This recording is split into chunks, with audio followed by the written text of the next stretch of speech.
हरे कृष्णा। सभी भक्तों का स्वागत है आज की कृष्ण कथा में। आगे हम चैप्टर 4 पढ़ते हैं। आज 4 है ना? चैप्टर 4 है ना? 3 तो पूरा हो गया था रात को।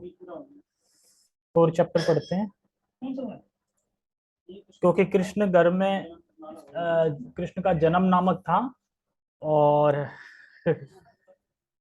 और आज हम पढ़ेंगे कि जो कंस था वो कैसे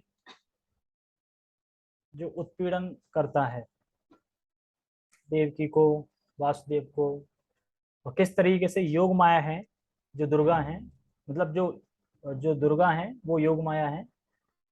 तो वो किस तरीके से अ, कंस को समझाती हैं कि तुम जिसके लिए सब कुछ कर रहे हो वो पहले ही जन्म ले चुका है। कहीं ना कहीं ये नहीं बताया कहाँ जन्म ले चुका है, पर ये बता दिया कि वो जन्म ले चुका है और वो तुम्हारी मृत्यु अब निश्चित है। और बाकी फिर जब दुर्गा का स्वरूप देखता है तो डर जाता है और फिर आके उपदेश देता है देवकी और वासुदेव को। कैसे? अरे हम तो कुछ करने वाले नहीं है, सब तो किस्मत के हिसाब से होता है, सब कुछ पहले ही विधाता ने लिख दिया है। मैं तो एक निमित्त था कि मैंने पुत्र मारे, और मरता कोई नहीं है, आत्मा तो अजय है, वो कभी विनाश नहीं होता। तो ऐसे उपदेश दे रहा है राक्षसी का सुर, मतलब।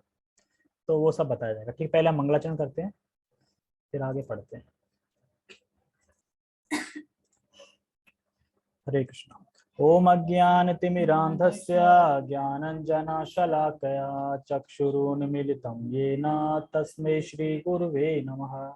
श्रीचैतन्यमनोभीष्टं स्थापितं येन भूतले स्वयं रूपमदाहकय्यं स्वयं रूपकदा मह्यं ददाति स्वपदान्तिकं। वन्देऽहं श्रीगुरो श्रीयुतापदकमलं श्रीगुरून् वैष्णवांश्च श्रीरूपं साग्रजातं सहगण रघुनाथान्वितं तं सजीवं साद्वैतं सावधूतं परिजनसहितं कृष्ण चैतन्य देवं श्री राधा कृष्ण पादान् सहगण ललिता श्री विशाखान्त विशांच। हे कृष्ण करुणा सिंधु दीनबंधु जगतपते गोपेश गोपिका कांता राधा कांता नमस्तुते। तप्त कांचना गौरांगी राधे वृंदावनेश्वरी वृषभानुसुते देवी प्रणमामि हरिप्रिये। वाञ्छाकल्पतरुभ्यश्च कृपा सिन्धुभ्य एव च पतितानां पावनेभ्यो वैष्णवेभ्यो नमो नमः। जय श्री कृष्णा चैतन्य प्रभु नित्यानंद श्री अद्वैत गदाधर श्रीवासादि गौर भक्तवृंद। हरे कृष्णा कृष्णा कृष्णा हरे हरे, हरे राम राम राम हरे हरे। रामाय रामभद्राय रामचंद्राय वेधसे रघुनाथाय नाथाय सीताया पते नमः। नमो विष्णुपादाय कृष्णपृष्ठाय भूतले श्रीमते भक्तिवेदांत स्वामिनि इति नाम्ने। नमस्ते सारस्वते देवे गौरवाणी प्रचारिणे निर्विशेष शून्यवादी पाश्चात्य देशतारिणे। हरे कृष्णा।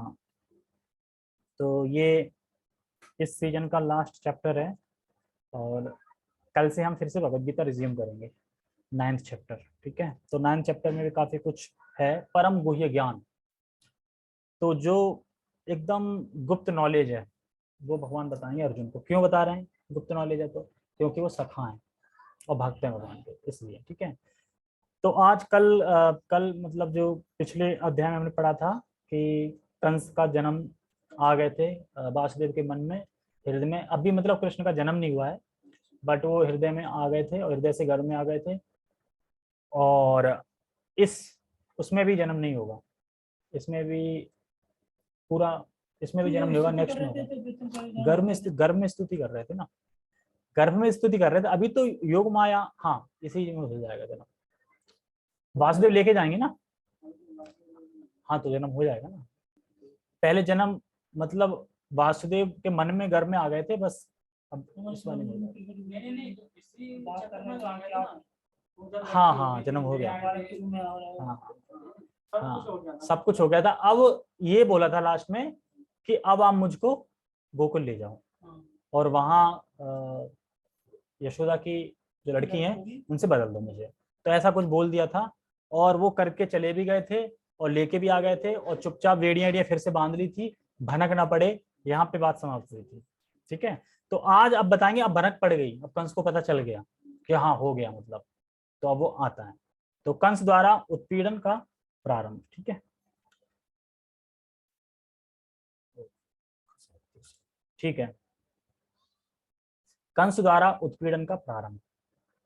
वासुदेव द्वारा सारी वस्तुएं कृष्ण को गोकुल लिए जाने से पहले की भांति समंजन कर लेने के पश्चात तथा सारे द्वार तथा किवाड़ बंद कर लेने पर पहरेदार जाग गए और उन्हें नवजात शिशु का क्रंदन सुनाई पड़ा। तो जैसे वासुदेव जी आए, जैसे पिछले अध्याय में ये समझना चाहिए कि जब कृष्ण आए तो असुर लोग सो गए, असुर लोग सो गए थे, और जो बंदी थे मतलब बंधे हुए थे वो सब चीजें खुल गई थी, क्यों कृष्ण साथ थे ना। तो कृष्ण जब साथ थे तो सब चीजें खुल जाती हैं फिर। और अंधेरे में भी प्रकाश था, यानी हमेशा वो अंधकार से उजाले में रहता है, सारा अंधकार है जो भी अज्ञानता का वो खत्म हो जाता है जब कृष्ण होते हैं। और कोई भी कठिनाई आए, जैसे अब जमुना जी आई थी तब कैसे पार करें, तो वो रास्ता भी खुल जाता है, वो रास्ता भी। तो ये सब चीजें बताई गई थी। उधर से फिर किसको लेके आए थे, योग माया को। जब योग माया होती है तो फिर क्या होता है, भगवान कवड़ रहते हैं, कवड़ रहते हैं मतलब अब अज्ञान। तो उसके बाद क्या हुआ, अंधेरा हो गया। उसके बाद फिर जो गेट खुले थे वो बंद हो गए, राक्षस जाग गए और असुर जाग गए, और जो वासुदेव थे वो फिर से बंदी हो गए। तो इससे हमें सीखना चाहिए कि जब माया को हम चयन करते हैं तो हम अज्ञानता में रहते हैं, बद्ध रहते हैं, जब भगवान का चयन करते हैं तो हम उजाले में रहते हैं।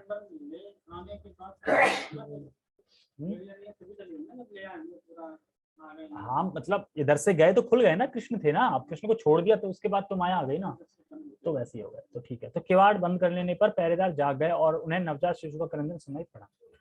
कंस शिशु जन्म का समाचार सुनने की प्रतीक्षा कर ही रहा था कि पहरेदार ने तुरंत आकर जानकारी दी कि शिशु उत्पन्न हुआ है, शिशु उत्पन्न हुआ है। उस समय वह तेजी से अपनी शैया से उठ बैठा और चिल्लाया, अब मेरे जीवन का क्रूर काल उत्पन्न हो गया है। कंस चिंतित हो गया कि उसकी मृत्यु निकट आ गई है, अतः उसे रोमांच हो आया। वह अविलंब उस स्थान की ओर चला जहां शिशु ने जन्म लिया था, यानी कारागार में।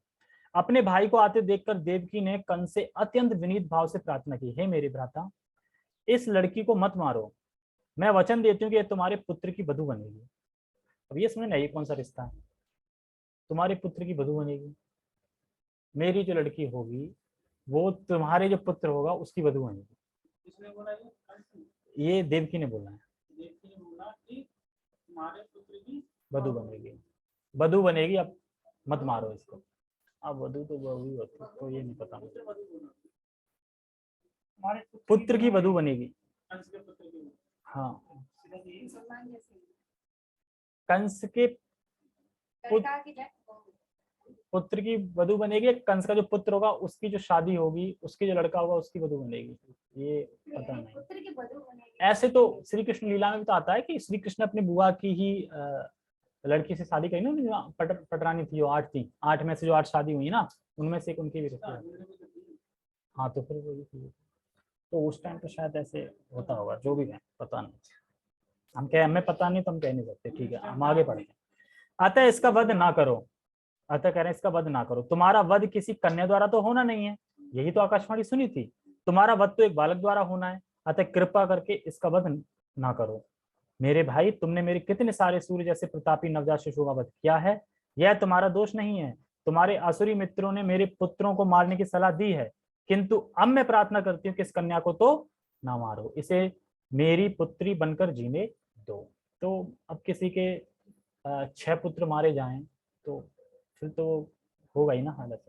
किंतु कंस इतना क्रूर था कि उसने अपनी बहन देवकी की एक भी दर्द भरी प्रार्थना ना सुनी, ये लक्षण है असुरों के।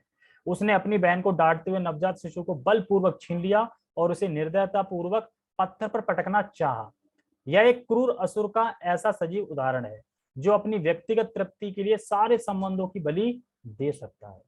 किंतु वह शिशु तुरंत ही उसके हाथों से फिसल गया और आकाश में जाकर विष्णु की अष्टभुजा अनुजा के रूप में प्रकट हुआ। वह सुंदर वस्त्रों, पुष्प, मालाओं तथा आभूषणों से सुशोभित थी और अपनी 8 भुजाओं में धनुष, भाला, तीर, तलवार, शंख, चक्र, गदा तथा ढाल धारण किए हुए थी।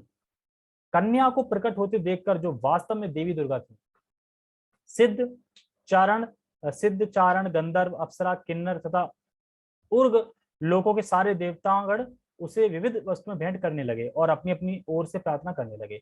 ऊपर से उस देवी ने कंस को संबोधित किया, हे धूर्त, तू मुझे कैसे मार सकता है? तुझे मारने वाला बालक इस संसार में कहीं पहले ही प्रकट हो चुका है। तू अपनी बहन के प्रति इतना क्रूर मत बन। इस प्राकृत्य के बाद देवी दुर्गा विश्व के भिन्न भागों में भिन्न भिन्न नामों से विख्यात हो गई। जो बताया था ना शुरू में, नाम बताया था, दुर्गा, चंडी, काली, ये सब विभाजित होगी। तो यहाँ से आई है। अब कुछ लोग दुर्गा को ही भगवान बता देते हैं। भगवान ने बोला ना कि आप मेरी योग माया शक्ति हो, आप प्रकट हो ना, आप ये सब कर करो देना, ठीक है, आप स्थानांतरित कर देना मेरे जो पूर्ण अंश है बलराम जी को, और तुम मेरी छोटी बहन कहलाई जाओगी, ये सब है। और फिर भी लोग भ्रमित रहते।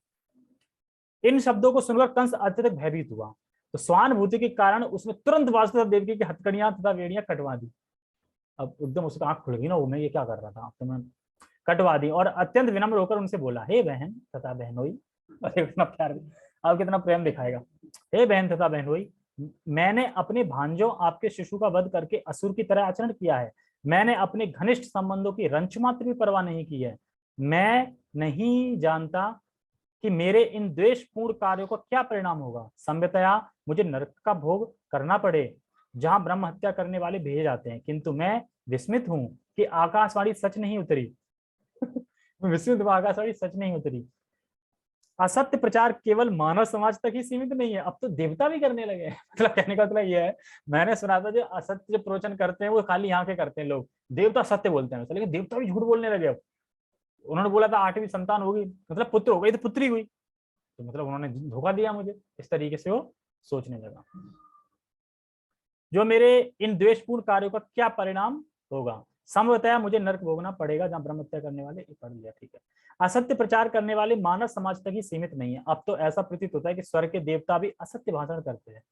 स्वर्ग के निवासियों की वाणी पर विश्वास करके ही मैंने अपनी बहन के शिशुओं को मारकर इतना पाप किया है।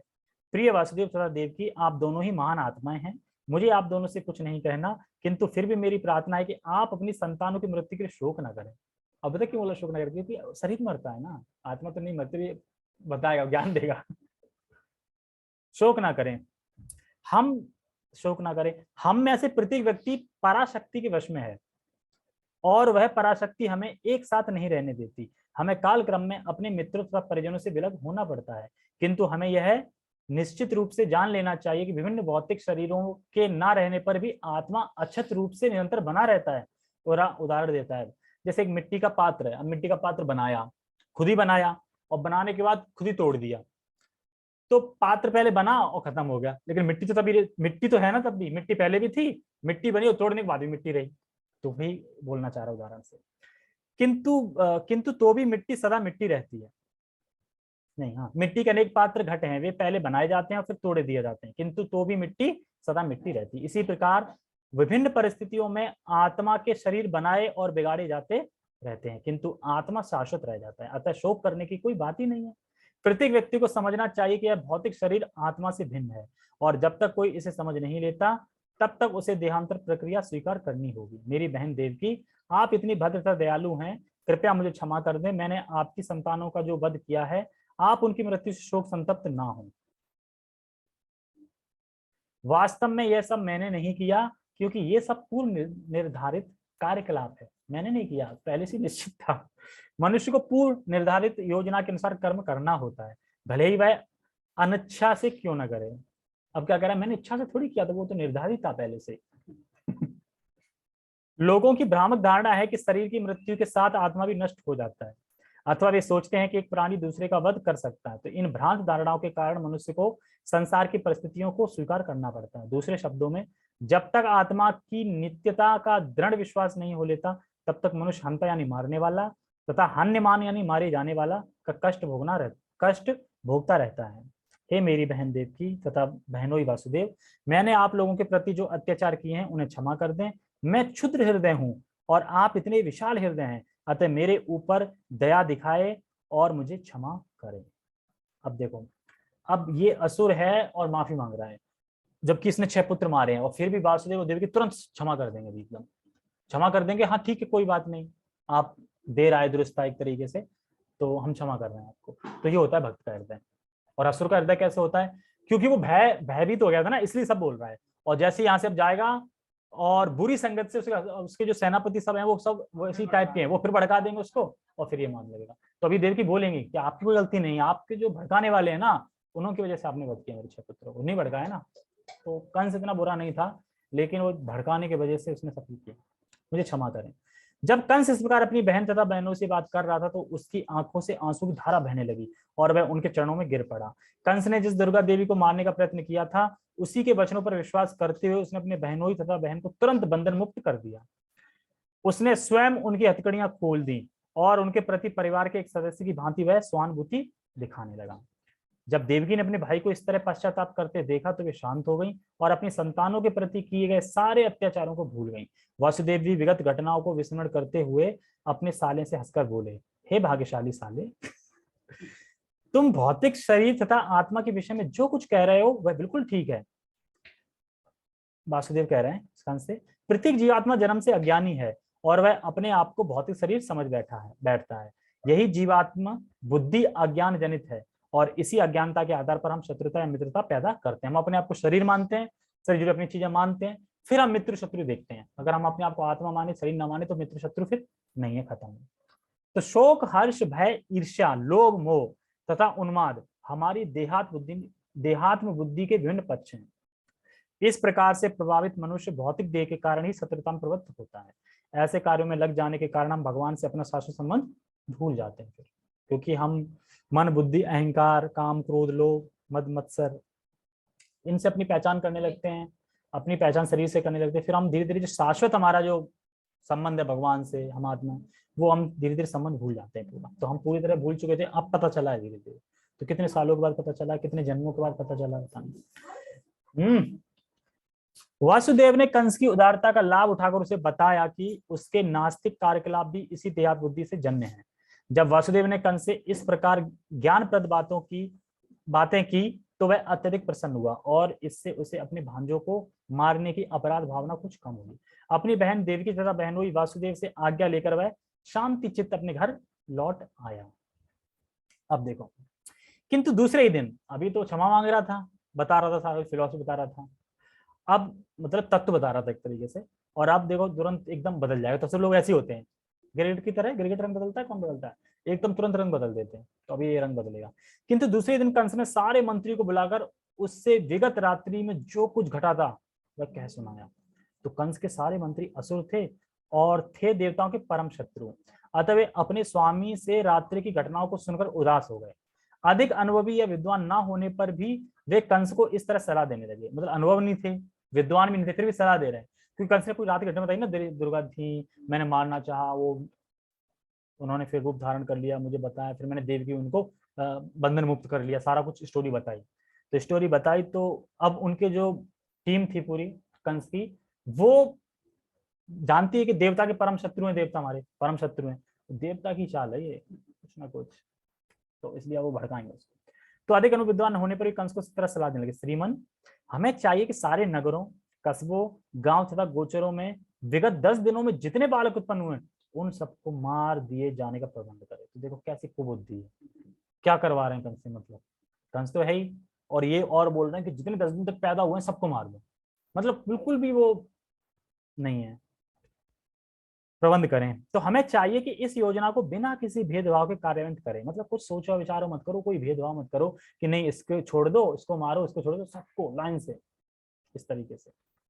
तो हमारे विचार है कि यदि हम ये कृत्य अत्याचार करेंगे तो फिर देवताओं को हमारे विरुद्ध कुछ भी करने का साहस नहीं हो सकेगा। देवताओं ने तो आकाशवाणी करी थी ना, अब हम ये करेंगे ना तो फिर देवता आगे साहस नहीं करेंगे, कुछ कहेंगे यार इतने सारे बच्चे मारे गए हैं, भेद, फिर देवता हमारे विरुद्ध कुछ भी करने का साहस नहीं करेंगे। वे हमसे युद्ध करने से सदैव डरते हैं और यदि वे हमारे कार्यों को रोकना भी चाहेंगे तो भी उनमें ऐसा करने का साहस नहीं जुट पाएगा। आपके धनुष की अपार शक्ति से वे भयभीत रहते हैं। निसंदेह हमें इसका अनुभव है कि जब जब युद्ध के लिए सन्नद्ध होकर आपने उन पर बाणों की वर्षा की है तब तब वे अपने प्राणों की रक्षा करने के लिए चारों दिशाओं में भागे भागे फिरे हैं। उसका बहुत ख्याल था कंस का, तभी तो देवता पृथ्वी आई थी कि अवतार लीजिए, खुद हिम्मत नहीं थी कि देवता परास्त कर सके। हे स्वामी, हम आपके पराक्रम से, कहाँ पे था?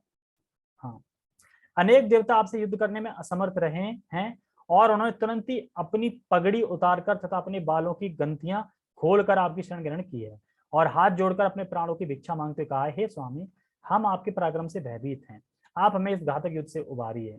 हमने कई बार यह भी देखा है कि जब कभी शत्रु अत्यंत भयभीत हो जाते हैं तो उनके धनुष बाण तथा रथ विनष्ट हो चुके होते हैं और वे अपने सैनिक कौशल को भूलकर लड़ने में असमर्थ हो जाते हैं। तो आप ऐसे शरणगत शत्रुओं का वध नहीं करते, अतः वस्तुतः हमें इन देवताओं से भयभीत नहीं होना चाहिए।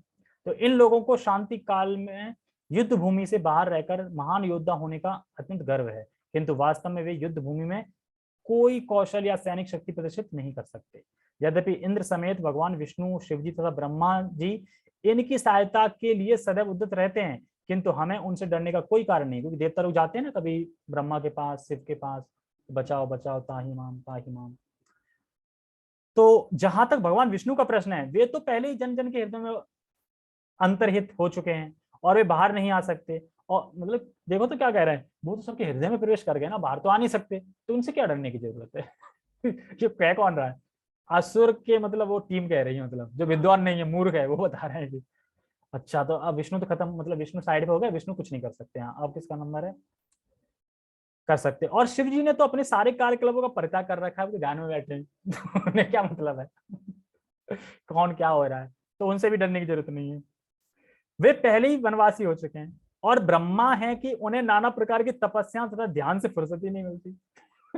वे अपने ध्यान में लगे रहते हैं ना, बोलते रहते हैं, तो उन्हें फुर्सत ही नहीं मिली है, तो अब बचा कौन है? इंद्र कुछ कर नहीं सकता, और इंद्र तो आपकी शक्ति की समझ तिनके जैसा है, अतः हमें इन देवताओं से डरने की कोई बात नहीं है, किंतु हमें असावधान भी नहीं रहना है, क्योंकि देवता हमारे कट्टर शत्रु हैं, क्योंकि देवता शत्रु हैं, कुछ ना कुछ तो प्लानिंग करेंगे, तो हमें ऐसा नहीं कि अब बिल्कुल अब छोड़ दें ऐसे ही, तो हमें असावधान भी रहना है।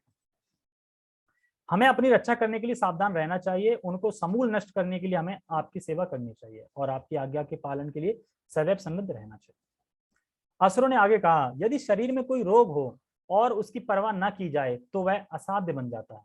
इसी प्रकार यदि इंद्रियों को छूट दे दी जाए तो उनको वश में कर पाना दुष्कर हो जाता है। अतः हमें इन देवताओं से सदैव सावधान रहना चाहिए, अन्यथा ये दबाएं नहीं दबेंगे। देवताओं की आधारभूत शक्ति तो भगवान विष्णु है, क्योंकि सारे धर्मों का चरम लक्ष्य उन्हें ही प्रसन्न करना है। मतलब देवता जो कुछ भी करते हैं, मतलब सारा कुछ भोक्ताराम यज्ञ तपसाम, जितने भी यज्ञ सब कुछ करना है वो विष्णु को प्रसन्न करने के लिए करे जाते हैं, तो प्रसन्न करना है। तो वैदिक आदेश ब्राह्मण, गाय, तप, ध्यान, त्याग, दान, पुण्य, ये सारे कृत भगवान विष्णु को प्रसन्न करने के लिए हैं। तो ये असुर लोग पता क्यों बोल रहे हैं, हम ब्राह्मण, गाय और तप, त्याग, दान, पुण्य इनको ही खत्म कर देते हैं। अब जब यही नहीं बचेंगे तो ये विष्णु को प्रसन्न कैसे करेंगे? ब्राह्मण कर सकते हैं, किससे? दान से, गाय से, हम इन सबको मार देते हैं ना, बच्चों को भी, ब्राह्मणों को भी और गायों को भी। अब कुछ यज्ञ वज्ञ नहीं कर पाएंगे, घी नहीं होगा, यज्ञ नहीं करेंगे तो विष्णु प्रसन्न होंगे नहीं, तो फिर हमें डरने की क्या बात है? ये रहेंगे तो फिर ये विष्णु को यज्ञ से प्रसन्न कर लेंगे और फिर विष्णु अवतार ले लेंगे और फिर मार देंगे तुम्हें। तो ऐसे मतलब बुद्धि लगा रहे हैं, खूब बुद्धि लगा रहे हैं अपनी असुर लोग।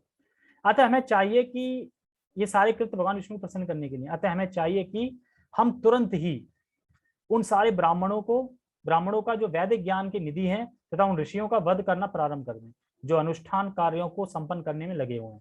हमें सारी गायों का वध कर देना चाहिए जो माखन की स्रोत हैं, ताकि यज्ञ के लिए घी न मिल सके। कृपया हमें इन समस्त प्राणियों का वध करने की अनुमति प्रदान करें। बच्चों का, गाय का, ब्राह्मणों का और ऋषियों का, सबका वध करना चाह रहा है। तो वास्तव में ब्राह्मण, गाय, वैदिक ज्ञान, तपस्या, सत्य, इंद्रिय तथा मन का संयम, स्वामी भक्ति, दान, सहिष्णुता तथा यज्ञ, यही भगवान विष्णु के दिव्य शरीर के अंग स्वरूप हैं।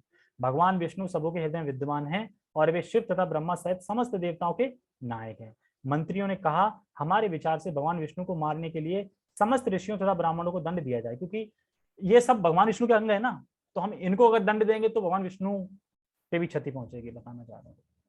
इस प्रकार असुर मंत्रियों द्वारा मंत्रणा किए जाने पर महाधूर्त कंस ने, जो सर्वभक्षी अनंत काल के हथकड़ी बेड़ियों में जकड़ा था, ब्राह्मण तथा वैष्णवों को दंडित करने का निश्चय किया। उसने असुरों को आदेश दिया कि वे सभी साधु पुरुषों को सताएं और तब वह अपने घर चला गया। मतलब सारा को देगा, हाँ ठीक है तुम सदा सही कह रहे हो साहब। तो हमें इससे यह सीखना चाहिए कि जो असुर होते हैं वो एक पल में ही रंग बदल देते हैं, हाल तुरंत सही बन जाएंगे वो। जैसे कि कथा आती है भस्मासुर की, क्या सीधा बन गए थे, मतलब तपस्या कर रहा है, शिव प्रसन्न हो, क्या चाहिए, अमरता का वरदान दे दो। शिव कह रहा है अमरता, मैं खुद ही नहीं अमर हूँ, मैं अमरता का वरदान नहीं दे सकता, कुछ और मांगो, कुछ और मांगो। ठीक है, तो फिर अपनी पत्नी दे दो। पत्नी दे दो, ये क्या मतलब अपनी पत्नी दे दो, कुछ और मांगो। तो उसने दिमाग लगाया, पत्नी को कैसे लूंगा मैं।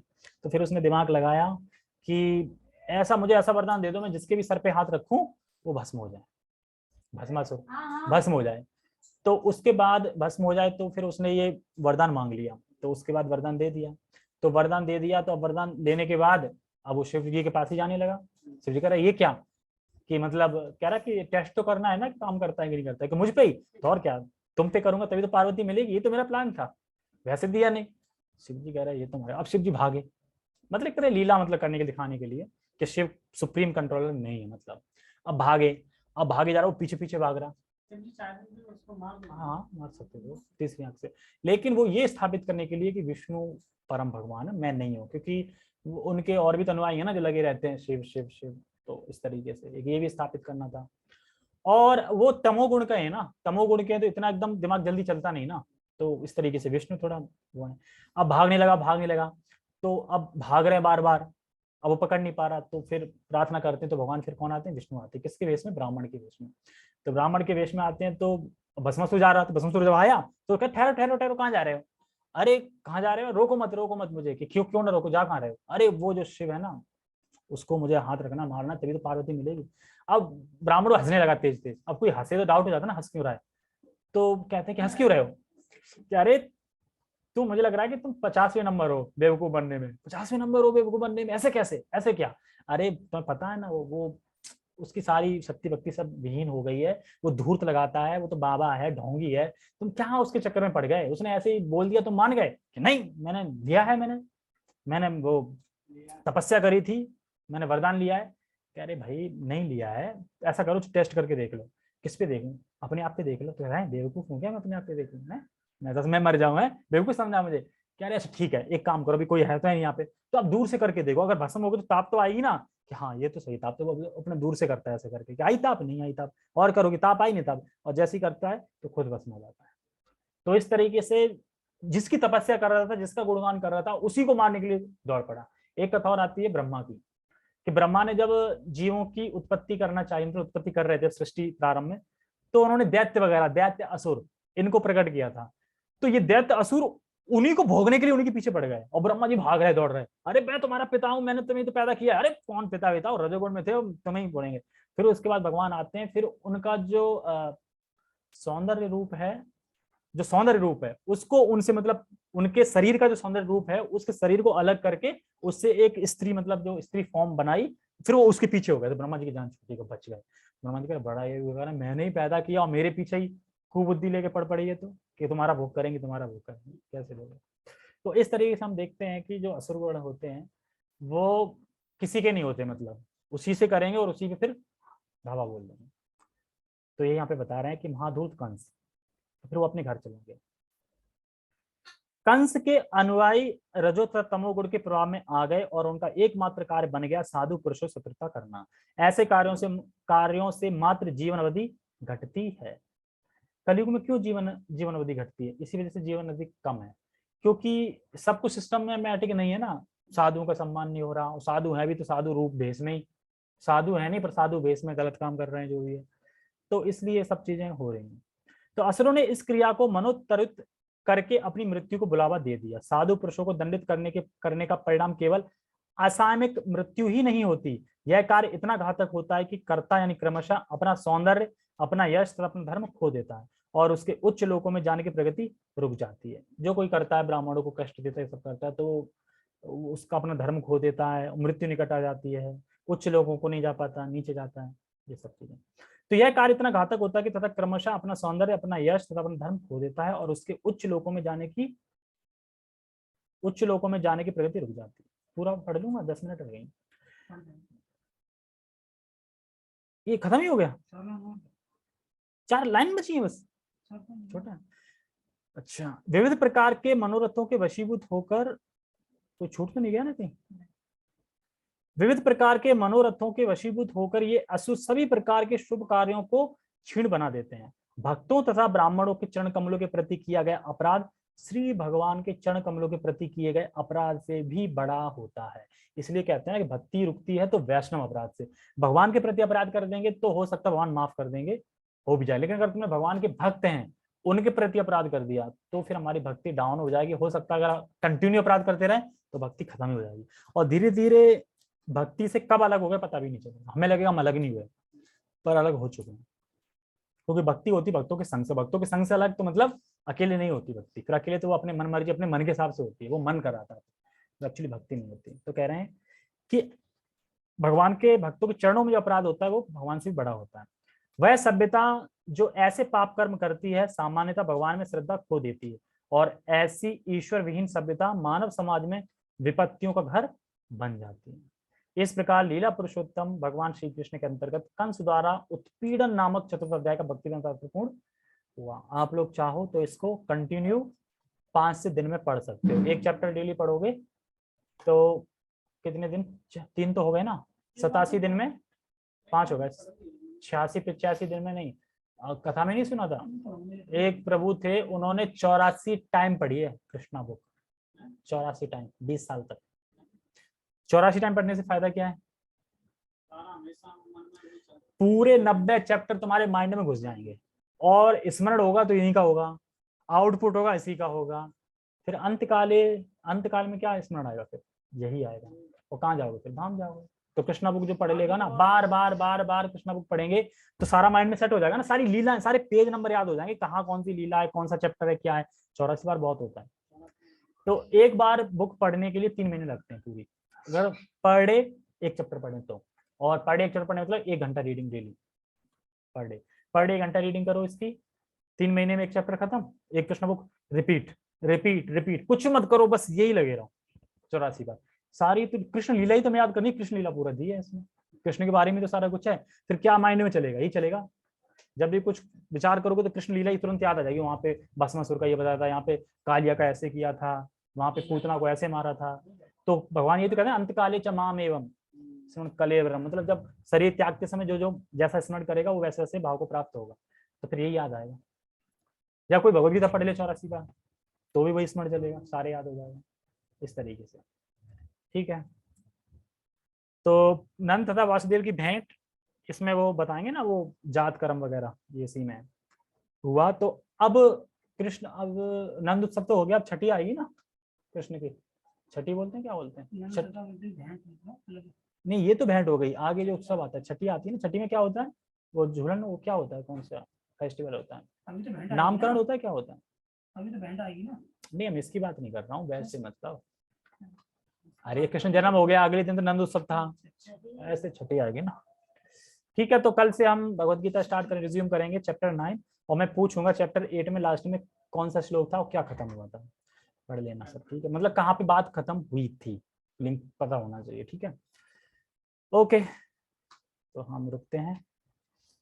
जगत गुरु श्रील प्रभुपाद की जय, श्रीमद् भागवतम की जय। हरे कृष्णा।